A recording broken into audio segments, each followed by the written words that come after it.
organizations can move to recognize the assets that communities of color bring and the assets that people of color bring, and not see them as deficits, but see them as strengths and as beautiful. So, I think there was like aspirational capital, right? So it's like, let's recognize the way that like young people have maintained hopes and dreams in the face of barriers and hard circumstances. And let's lift that up and let's put that as a bullet on a resume that should help to get somebody a job or an internship, right?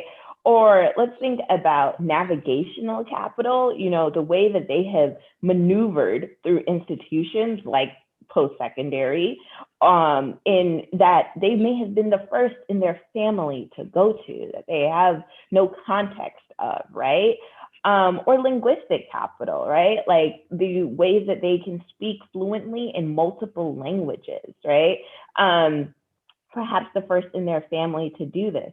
So it's like, we want to put those things on like resumes or LinkedIn's or whatever, on billboards, and yet make sure that the world can honor and recognize these as gifts and talents too, beyond just the standard like quantitative things that we credit in society. Like, how do we give communities of color this credit for that same work and that same brilliance that they're bringing?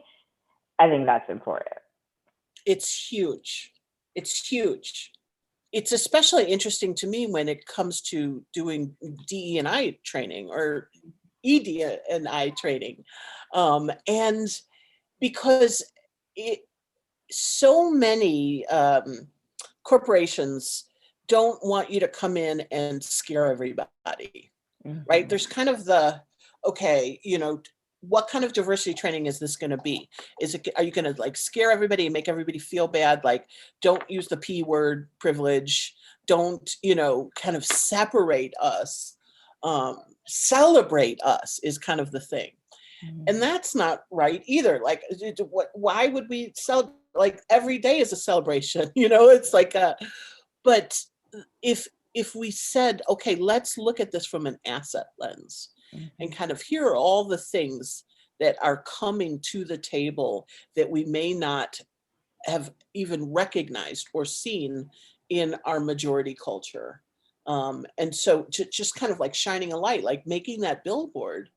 I think we've been trying to sell it for years, and talk about resiliency and how important that is and how we assess for it and all of those kinds of things. But I think centering a training in that it was just a huge watershed moment for us too.